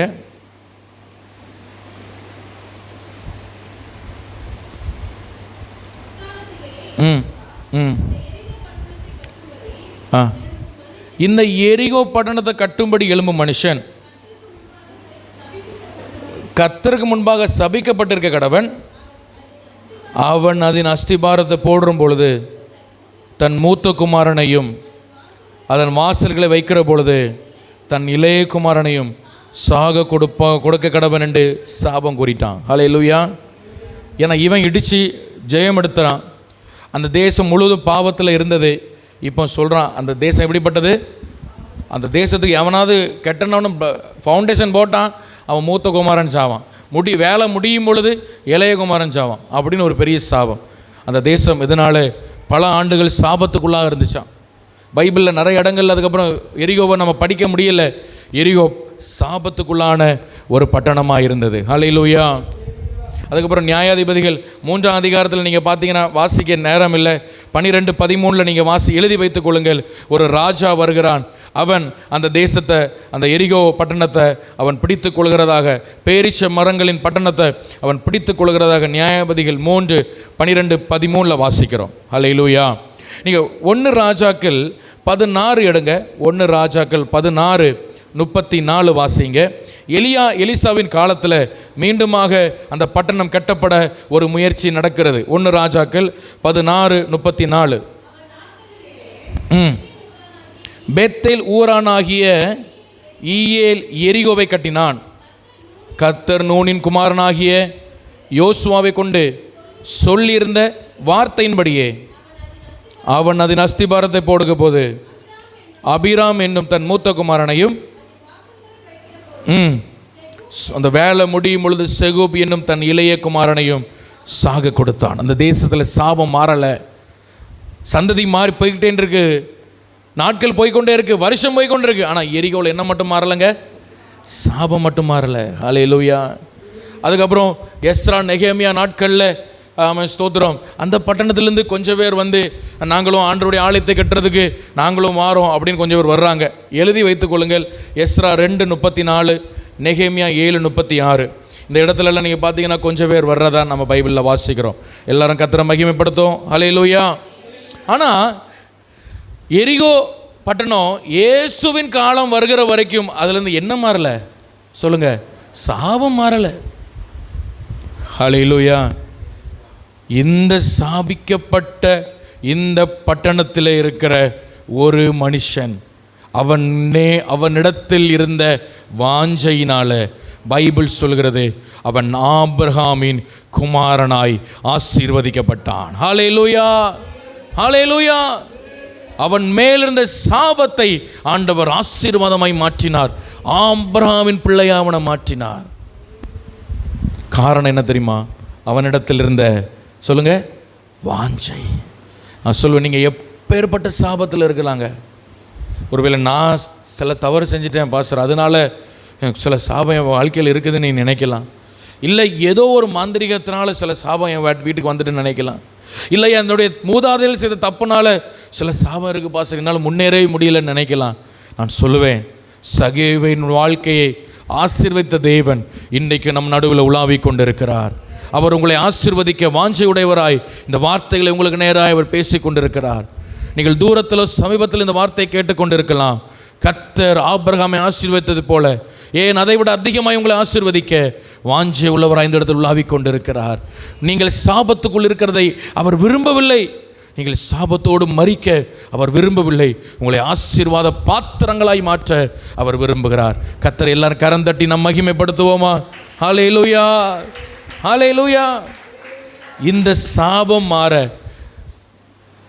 சகேயு செஞ்ச 4 விஷயம். அவன் மேல் இந்த சாபம் மாற பணம் இருக்கு, பதவி இருக்குது, ஐஸ்வர்யம் இருக்குது, ஆனால் என்ன இல்லைனா சமாதானம் மட்டும் இல்லை. அவனுக்கு வாழ்க்கையில் நிம்மதி மட்டும் இல்லை. எல்லாம் இருக்குது. கைக்கு கைக்கு காலுக்கு ஆள் இருக்குது. ஆயக்காரன் மட்டும் இல்லை, ஆயக்காரர்களுக்கெல்லாம் தலைவன், the head of the chief of the tax officer. எரிகோ பட்டணம் அதிகமாக பணம் செழிக்கிற ஒரு பட்டணம். இவன் ஒரு யூதனாக இருந்தாலும் இவன் ரோமருக்கு வேலை செஞ்சுட்டு இருந்தனால இவன் டாக்ஸ் போடுவான். ஒரு சின்ன ஒரு மீன் வாங்கினாலும் அதுக்கு டாக்ஸு, ஜிஎஸ்டி போடுற மாதிரி. ஹல்லேலூயா. யூதர்கள்லாம் அந்த இவனை பார்க்கும் பொழுது, சகவியை பார்க்கும்போது பள்ள கட்டிப்பாங்க. ஒன்னால தானே 50 ரூபா மீனை நாங்கள் 500 ரூபா கொடுத்து வாங்குகிறோம். ஹல்லேலூயா. இன்றைக்கி போட்டிருக்காங்கல்ல டாக்ஸு. அந்த மாதிரி நிறைய விஷயங்களுக்கு டாக்ஸ், எல்லாத்துக்கும் வரி. ரோட்டில் நடந்தா வரி, எரிகோ பட்டணத்துக்குள்ளே ஒரு சின்ன பொருளை கொண்டு வந்தால் அதுக்கு வரி, வெளியே போனால் வரி, ட்ரெஸ்ஸு வாங்கினா வரி, எல்லாத்துக்கும் வரி, சாப்பாட்டுக்கு வரி, நடக்கிற தரைக்கு வரி, இருக்க வீட்டுக்கு வரி. எல்லாருக்கும் எரிகோ பட்டணத்தில் இருக்க அந்த சகைவை கண்டாலே பிடிக்காது. இவன் ஆயக்காரனுக்கு தலைவன். இவன் நம்மளை ஏமாற்றி வரி வசித்து பங்களா மேலே பங்களா கட்டி பணக்காரனாக இருக்கிறானே. ஆனால் சகையுடைய ரகசிய வாழ்க்கை கர்த்தருக்கு மட்டும்தான் தெரியும். அந்த வீட்டுக்குள்ளே, அந்த அறைக்குள்ளே, அவ்வளோ பெரிய பங்களாக்குள்ளே அழுது கொண்டு சமாதானம் இல்லாமல் ஒரு சாபத்தின் பிள்ளையாய் வாழ்ந்து கொண்டிருந்தான். கர்த்தர் அவனை ஆபிரகாமின் மகனாய் மாற்றினார். அதுக்கு அவன் செஞ்ச 4 விஷயம், அவனுடைய வாஞ்சையினால் அவன் செஞ்ச ஒரு 4 விஷயத்தை மட்டும் அவங்களோடு பேசி உங்களை ஜெபிக்க அனுப்ப விரும்புகிறேன். ஹல்லேலூயா. முதலாவது நீங்கள் எடுங்க, அந்த லூக்கா 19ஆம் அதிகாரத்தில் அவன் செஞ்சது என்ன, அதை நம்மளும் செஞ்சால் நம்மளையும் கர்த்தர் ஆசீர்வதிப்பார். ஹல்லேலூயா. அவன் செஞ்ச என்ன அப்படின்னா, அவன் பாருங்க, இயேசு எப்படிப்பட்டவரோ என்று பார்க்க வகை தேடினா. வகை தேடினது மட்டும் இல்லாமல் அவன் குள்ளனாக இருக்கிறான். பொதுவாக யூதர்கள் ரொம்ப ஹைட்டாக இருப்பாங்க. இவன் எப்படி குள்ளனாக போகிறதான்னு தெரில. குள்ளனாக இருந்தபடியால் அவன் என்ன பண்ணுறான்னா, ஓடி போய் ஒரு காட்டத்தி மரத்தில் ஏறுறான். அல்லேலூயா. 2வது, இயேசுவை தன்னுடைய வீட்டுக்கு அழைத்து போக முயற்சி பண்ணுறான். 3வது, தன்னுடைய ஆஸ்தியில் பாதி ஏழைக்கு கொடுக்குறேன், நான் யார் இடத்துல அநியாயமாக வாங்கினா அதை நாளை தனியாக திருப்ப கொடுக்குறேன் அப்படின்லாம் சொல்கிறான். என்ன அப்படின்னா, தன்னுடைய வாஞ்சையை செயலில் அவன் காண்பிச்சான். எல்லாம் ஒரு அல்லேலூயா சொல்லுங்க. அல்லேலூயா. வாஞ்சையை எதில் காமிச்சான்? செயலில் காமிச்சான். இன்றைக்கி நிறைய பேர் எனக்கு இயேசு ரொம்ப பிடிக்குங்க, ஆனால் ஆராதிக்க வரமாட்டாங்க. எனக்கு ஜோம் பண்ண ரொம்ப ஆசையாக இருக்குது அப்படின்னு சொல்லுவாங்க, ஆனால் ஜோம் பண்ண மாட்டாங்க. ஹல்லேலூயா. எனக்கு சர்ச்சு நல்லா பிடிக்கும், எனக்கு இயேசுனாலே ரொம்ப பிடிக்கும், ஆனால் ஒரு நாளும் சர்ச்சுக்குள்ளே வரமாட்டாங்க. இந்த பைபிள் எனக்கு ரொம்ப பிடிக்குங்க, ஆனால் ஒரு நாள் கூட திறந்து வாசிக்க மாட்டாங்க. எனக்கு ஃபாஸ்டிங் இருக்க ரொம்ப பிடிக்குங்க. அன்னைக்கெல்லாம் நான் ஃபாஸ்டிங் இருக்கும் பொழுது ஒரு 10 வருஷத்துக்கு முன்னாடி எவ்வளவு ஃபயராக இருந்தேன் தெரியுமா? இப்போ ஒரு இன்ட்ரெஸ்ட் இல்லை. அப்படின்னா என்னன்னா, வாஞ்சை இருக்குது, ஆனால் என்ன இல்லைன்னா செயல் இல்லை. ஆனால் இந்த சகையுட்ட எந்த அளவுக்கு வாஞ்சை இருந்தோ அந்த அளவு அவன் செயலில் ஸ்பீடு இருந்தது. ஓடி போய் மரத்தில் ஏறுறான். இறங்கி வந்தவொன்னே அவனை பற்றி தப்பாக சொல்கிறாங்க. உடனே அவனை ஆஸ்தியில் பாதியை கொடுக்குறேன்றான். அந்த வாஞ்சையை அவன் செயலில் காமிச்சான். அவன்ற மகிமைப்படுத்தும். ஹல்லேலூயா. அருமையான தெய்வ பிள்ளைகளே, உங்கள் மேலே கர்த்தருடைய ஆசீர்வாதம் வரணுமா? நீங்கள் வாஞ்சிக்கிறவர்களாய் மட்டும் இருக்கக்கூடாது, நீங்கள் அதை செயலில் காண்பிக்கிறவர்களாக மாறணும். ஆமீன் சொல்லுங்கள். ஹல்லேலூயா. செயலில் காண்பிக்கலாம் மாறணும். நீங்கள் 1 நாளாகமம் 29:3 நீங்கள் படித்து பார்த்தீங்கன்னா, தாவீது தேவனுடைய ஆலயத்தை குறித்து ரொம்ப வாஞ்சையாக இருந்தான். வாஞ்சையாக இருக்கேன்னு வாயில் சொல்லிட்டவர் இல்லை, அவர் அதை செயலில் காமிச்சார். ஹல்லேலூயா சொல்லுங்கள். வாசிங்க 1 நாளாகமம் 29:3 வாசிங்க. ம் ம் ம் ம் பார்த்தீங்களா? வாஞ்சை எப்படி காமிச்சா? தன்னிட்ட இருக்கிற பொண்ணு வெள்ளியெல்லாம் ஆண்டவருக்கு கொடுக்குறேன். அது ஒரு செயல், அது ஒரு செயல். ஹல்லேலூயா. ஹல்லேலூயா சொல்லுங்க. வாஞ்சை செயலில் காமிக்கணும்.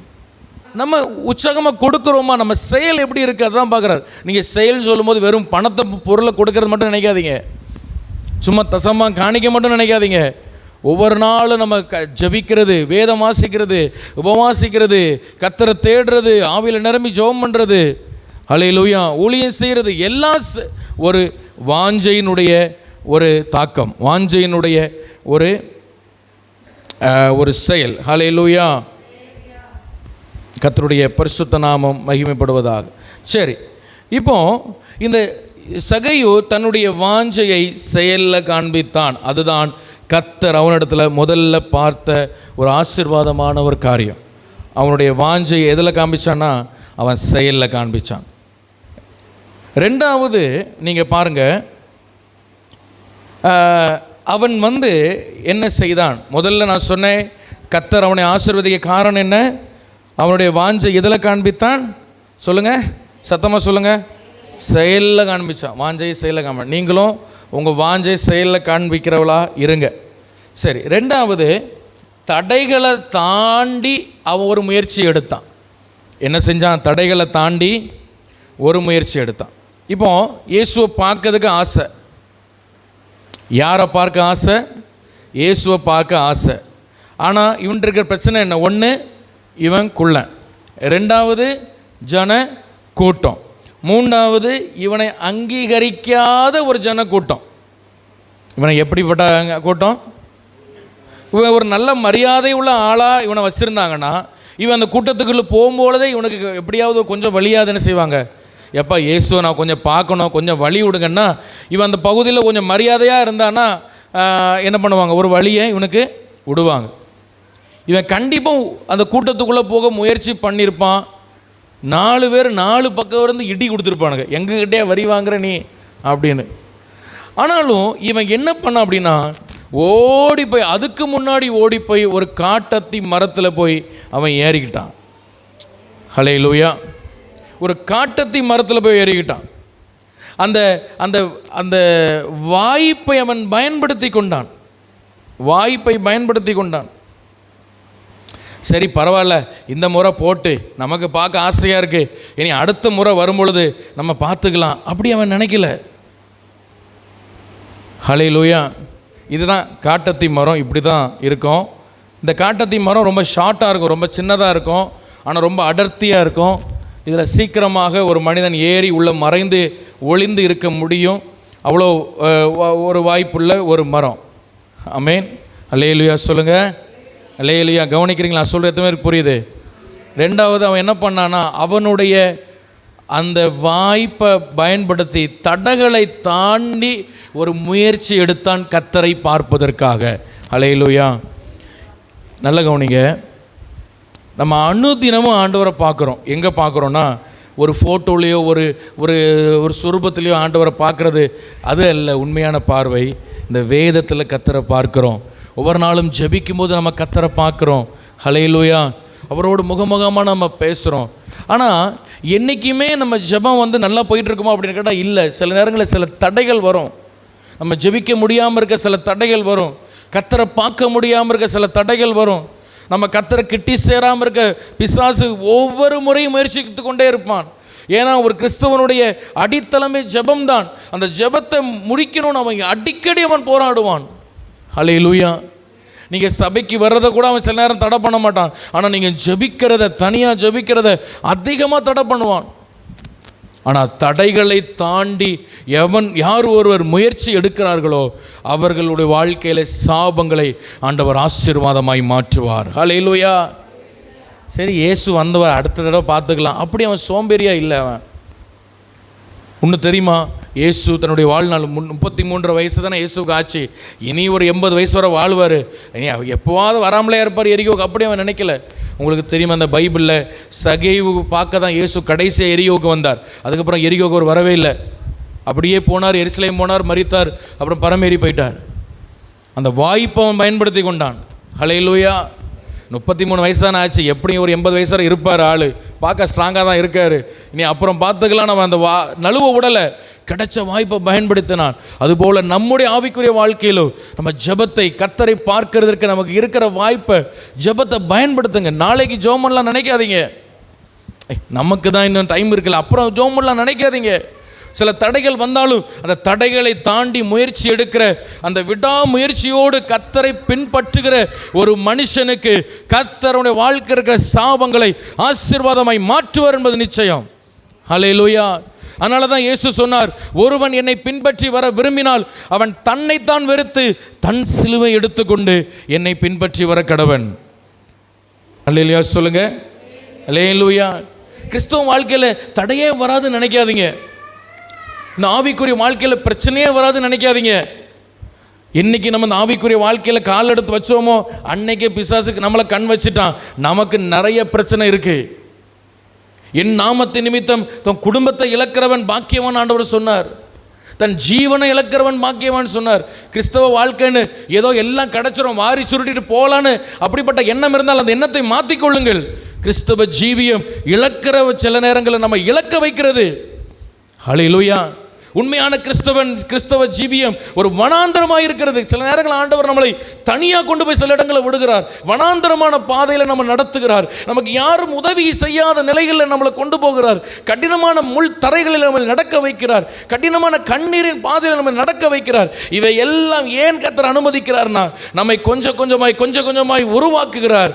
இந்த ப்ராசஸில் சில பேர் அப்படியே சோர்ந்து போயிடுறாங்க, அப்படியே அமர்ந்து உட்காந்துடுறாங்க. எப்பா இதெல்லாம் முடியாதப்பா, நம்மளால் இப்படிலாம் முடியாதப்பா, நம்ம பேசாமல் உட்காந்துட்டு சர்ச்சுக்கு போயிட்டு பேசாமல் உள்ள காணிக்கை கொடுத்துட்டு அமைதியாக இருந்துருவோம் அப்படின்னு நினைக்கிறாங்க. அதனால தான் சாபம் மாறலை. யார் ஒருவர் விடாமுயற்சியோடு முயற்சி எடுக்கிறாங்களோ, கிடைக்கிற வாய்ப்பெல்லாம் பயன்படுத்துகிறாங்களோ, அவர்கள் வாழ்க்கையில் இருக்கிற சாபங்களை கர்த்தர் மாற்றி ஆசீர்வாதத்தை தருவார். ஆமென் சொல்லுங்க. ஹல்லேலூயா. ஹல்லேலூயா. நம்ம முயற்சி எடுக்கிறது இல்லை. கிறிஸ்துவ வாழ்க்கையில் நம்ம ஆண்டவருக்காக ஏதாவது செய்யணும்னு ஒரு முயற்சி எடுக்கிறது இல்லை. கிறிஸ்துவ வாழ்க்கை அப்படியே உட்காந்து ஜெபம் பண்ண ஆண்டவர் அப்படியே வானத்திலேருந்து எல்லாம் இல்லை, அது இல்லை. இது ஒரு யுத்த களம். கண்ணுக்கு தெரியாத சில ஆவிகளோடு நமக்கு போராட்டம் உண்டு. சோர்ந்து போயிடாதீங்க. இயேசு ஞானஸ்நானம் எடுத்தார், பரிசுத்த ஆவி அவர் மேல் இறங்கினார். என்ன நடந்தது சொல்லுங்க? என்ன நடந்தது? தேவகுமாரனுங்க பரிசுத்த ஆவி இறங்கணும். அப்படியே எல்லாம் அவருக்கு ஐஸ்வர்யம் பணம் எல்லாம் வந்துட்டா? அப்படியே ஊழியத்தில் ஒரு பெரிய சர்ச்சு கட்டி 500 ஆத்மாவாசி வளர்ந்துட்டாரா? இல்லை போனோன்னா பிசாசெல்லாம் துரத்திட்டாரா? இல்லை. அவர் என்னைக்கு ஞானஸ்நானம் எடுத்து அபிஷேகம் பெற்றாரோ பைபிள் சொல்லுது ஆவியானவர் அவரை வனாந்தரத்துக்கு கொண்டு போனார். அதுதான் கிறிஸ்தவ வாழ்க்கை. உங்களை சில நேரங்கள் ஆண்டவர் ஒருத்தர் உங்களை உதவி செய்யாத ஒரு தனி மரமாக உங்களை கொண்டு வைப்பார். பயந்துடாதீங்க. அது உங்களை உருவாக்குற ஒரு பாதை. ஹல்லேலூயா. நான் சொல்வேன், வனாந்தரத்தில் உருவாக்கப்படுகிறவர்கள் வைரமாக வருவார்கள், வைரமாக மாறுவார்கள்.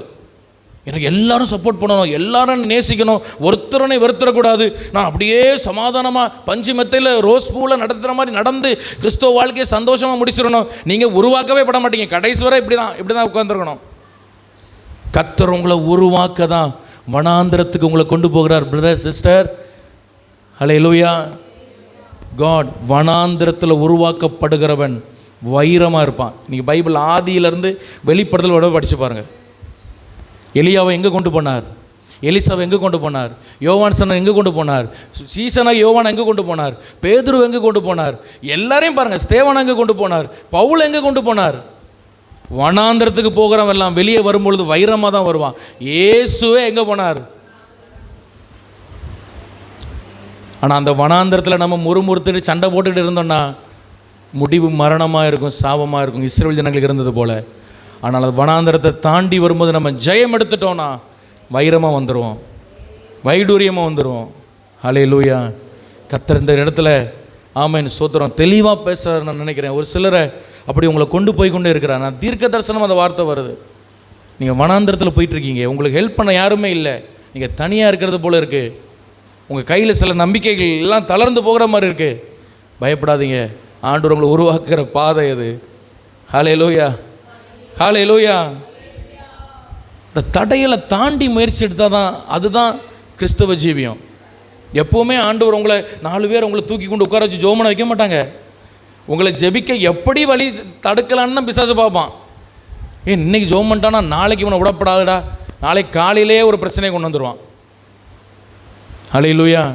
நினைக்காதீங்க. எப்போவுமே 4 தெய்வதூதர் இந்த பக்கம் கப்ரியேல், இந்த பக்கம் மிகாவேல் தூக்கிட்டு போய் என்ன ஜெப அறையில் உட்கார வச்சு ஜெபம் பண்ணு மகனே அப்படிலாம் சொல்ல மாட்டாங்க. எவ்வளவு தூரம் ப்ரெஷர். அதான் பவுல் சொல்றார், இந்த மண் பாண்டத்துக்குள்ள பொக்கிஷத்தை வச்சார்ல, அன்னையிலிருந்து இந்த மண் பாண்டத்தை போட்டு மிதிக்கிறாங்க, உதைக்கிறாங்க. ஆனால் நான் கீழே தள்ளப்பட்டும் மனம் முறிவடைவதில்லை, நாங்கள் உடைந்து போவதில்லை. ஹல்லேலூயா. என்னைக்கு இந்த மண் பாண்டத்துக்குள்ள பொக்கிஷம் வந்துச்சோ அன்னைக்கு இந்த மண் பாண்டத்துக்கு பிரச்சனை தான். அன்னையிலேருந்து ஆரம்பிச்சுட்டு பிரச்சனை. கிறிஸ்தவ ஜீவியம் சவாலானது, யுத்த களம். இந்த யுத்தத்தில் தெளிவாக இருந்துட்டோன்னா நம்ம ஜெயம் எடுத்துருவோம்.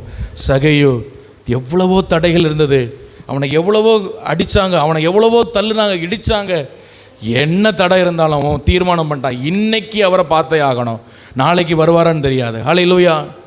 இன்னைக்கு பார்த்தே ஆகணும். முடிவு என்ன? அவன் சாபம் ஆசீர்வாதமாய் மாறினது. ஹல்லேலூயா, ஹல்லேலூயா. மூன்றாவது எனக்கு சகையோடு ரொம்ப பிடிச்ச என்ன தெரியுமா? தாழ்மை. ஹல்லேலூயா.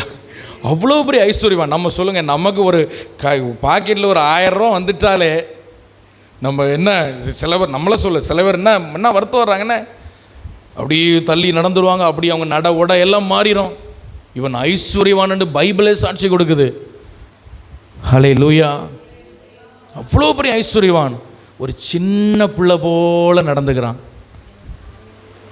அதுதான் எனக்கு அவன்கிட்ட ரொம்ப நான் அதை இன்னைக்கு இங்கே உட்காரப்போ யோசிச்சுட்டே இருக்கேன். அவன் அந்த சகைவை குறித்து இவன் எப்படி எவ்வளோ பிரசங்கம் கேட்டிருக்கோம், ஆனால் ரொம்ப அன்றைக்கி புதுசாக இருக்குது சகைவை நான் பார்க்கும் பொழுது. ஒரு யூதன் இவன், பிறப்பாலை ஒரு யூதன் இவன், ஒரு பெருமை இல்லை அவன்கிட்ட. அந்த ட்ரெஸ்ஸை போட்டுட்டு குடுன்னு ஏறுறான் பாருங்கள். எனக்கு இங்கே ஒரு கல் மேடையை போடுங்க, இதுக்கு மேலே ஏறி நின்று இயேசுவை பார்க்குறேன், எல்லோரும் தள்ளி நில்லுங்க, ஒருத்தரும் பக்கத்தில் வரக்கூடாது, யாராவது பக்கத்தில் வந்தால் வரியை கூட்டிடுவேன், அப்படி ஏதாவது சொன்னானா? இல்லை. ஒரு சின்ன பிள்ளை ஒரு மரத்தில் ஏறுறது போல் விறுவிறுன்னு ஏறுறான் பாருங்கள். அவன் போட்டிருக்கிற அந்த ஐஸ்வர்ய உடைகள், பெரிய பெரிய உடைகள். ஹல்லேலூயா. இந்த வெள்ளை ட்ரெஸ் போட்டாலே காப்பி குடிக்க எங்களுக்கு பயமாக இருக்குது, சிந்திருமோன்னு நம்ம அவ்வளோ யோசிக்கிறோம். அவ்வளோ பெரிய ஐஸ்வர்ய உடைகளை போட்டுட்டு ஒரு குழந்தை போல் அந்த மரத்தில் ஏறுறான். அவனுக்கு இருந்த ஆசை, இயேசுவை நான் பார்க்கணும். ஒரு வாட்டி பார்க்கறதுக்கு, ஒரு சில வினாடி பார்க்கறதுக்கு. நீங்கள் நினைக்காதீங்க இயேசுகிட்ட பேசணும்னு ஆசைப்படலை. இயேசு நானும் சரிசமமாக சேர் போட்டு உட்காந்து அப்படியே ஜூஸ் குடிக்கணும்னு ஆசைப்படலை. ஹல்லேலூயா. இயேசு முகத்தை பார்த்து அவர் என்னை பார்த்து மகனே மகளேன்னு சொல்லணும், அவன் அதுக்கெல்லாம் ஆசைப்படுற.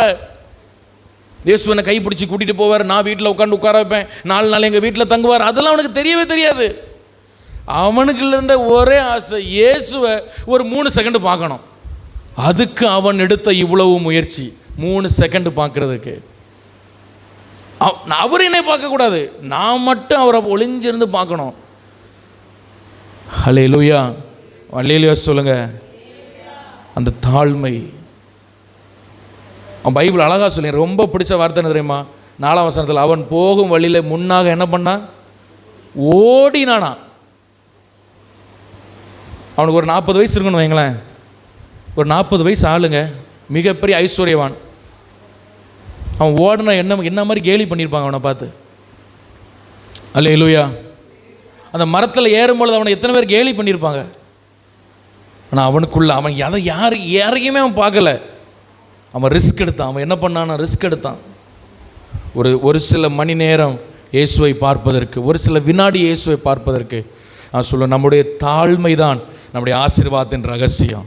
என்றைக்குமே தாழ்மையாக இருங்க. ஒரு கொஞ்சம் வசதி வந்தோன்னே, கொஞ்சம் ஆண்டவர் நமக்கு கிருபை கொடுத்தோன்னே, கொஞ்சம் ஜெபம் பண்ணோன்னே பெருமைகள் நமக்கு வேண்டாம். ஆமேன்னு சொல்லுங்கள். ஹல்லேலூயா. நான் அடிக்கடி ஒரு கதை சொல்கிறது உண்டு. ஒரு மரங்கொத்தி இருந்துச்சான். அந்த மரங்கொத்தி என்ன பண்ணால் மரத்தை கொத்திக்கிட்டே இருந்தான். டொக்கு டொக்கு டொக்கு டொக்குன்னு ஒரு பெரிய மரம். அந்த மரத்தை என்ன பண்ணிச்சு? கொத்திக்கிட்டே இருந்துதான். திடீர்னு வானத்தில் ஒரு பயங்கர ஒரு இடி என்ன பண்ணிச்சுன்னா அந்த மரத்துக்கு மேலே பட்டுச்சான். எதில் பட்டுச்சு? மரத்துக்கு மேலே பட்டுச்சு. மரம் பொத்துன்னு விழுந்துச்சான். இந்த மரங்கொத்தி சொல்லிச்சான், ஹா, எனக்கு இருக்கிற வல்லமையை பார்த்தியா, நான் கொத்தி இந்த மரத்தையே என்ன பண்ணேன். இதுபோல் மடத்தனை ஏதாவது உண்டா? இன்றைக்கி சில நேரம் நம்ம அப்படி தான் பெருமை பாராட்டுறோம். நான் ஜெபம் பண்ணி தான் நடந்து, நான் உபவாசம் பண்ணி தான் நடந்து, நான் பிரசங்கம் பண்ணி தான் நடந்து, நான் ஊழியம் செஞ்சு தான், நான் அதை செஞ்சேன், நான் அதை செஞ்சேன், நான் அப்படி பண்ணேன், நான் மட்டும் காசு கொடுக்கலன்னா அன்னைக்கு அந்த குடும்பம் வாழ்ந்துருக்குமா?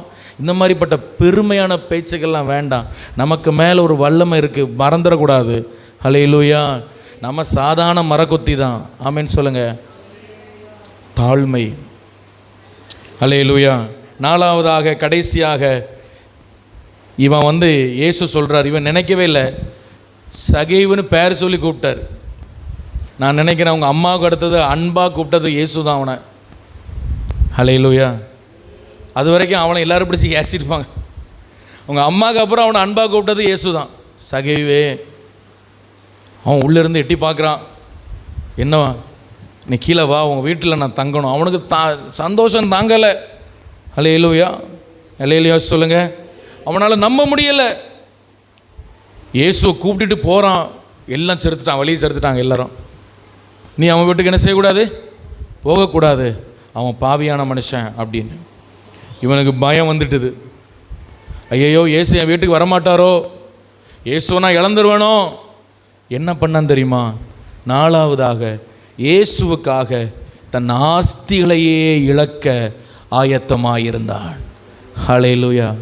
இன்னொரு வார்த்தையில் சொன்னான், இயேசுக்காக எதையும் நான் இழப்பேன், எனக்கு யார் மட்டும் வேணும், இயேசு மட்டும் வேணும். இந்த மனநிலை உடையவர்கள் கண்டிப்பாக ஆசீர்வதிக்கப்படுவார்கள். ஆமென் சொல்லுங்கள். அல்லேலூயா சொல்லுங்கள்.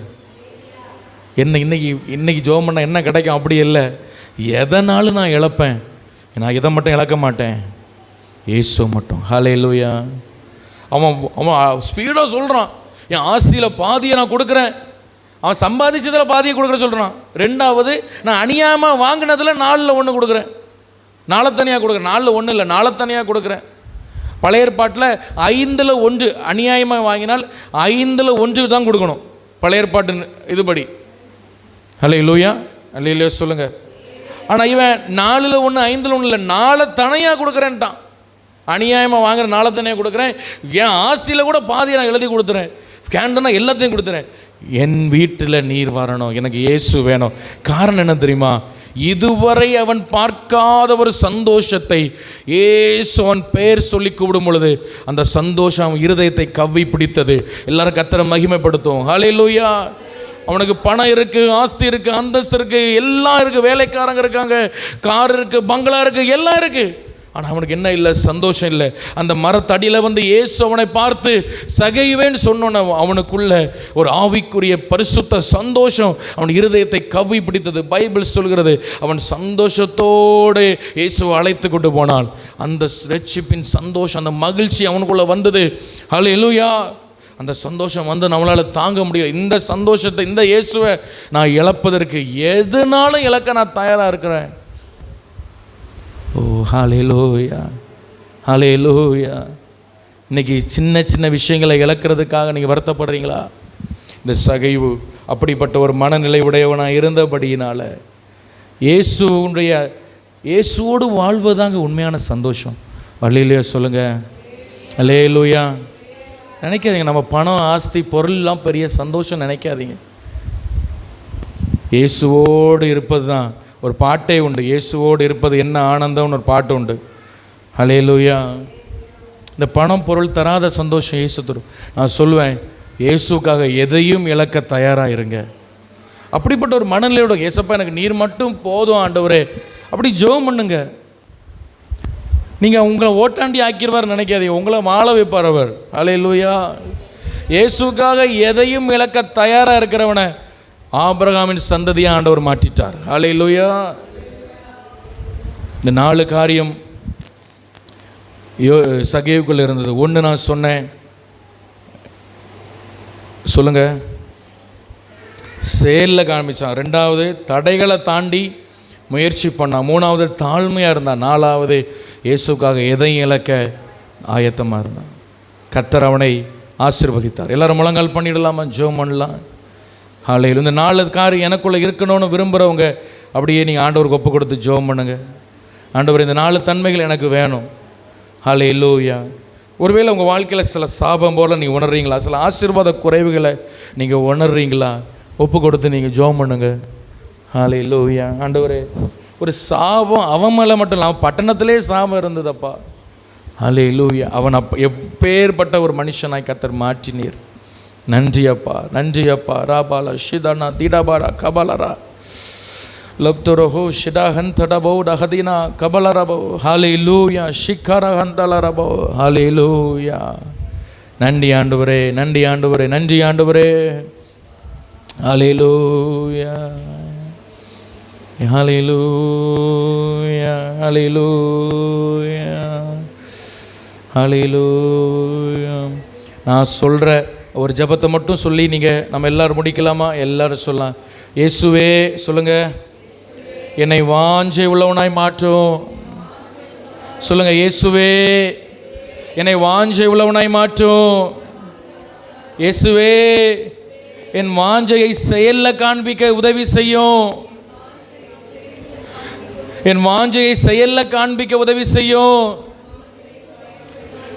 இயேசுவே ஆவிக்குரிய வளர்ச்சிக்கு என்ன தடை வந்தாலும் அந்த தடைகளை தாண்டி முயற்சி எடுக்க எனக்கு கிருபை தாங்கப்பா.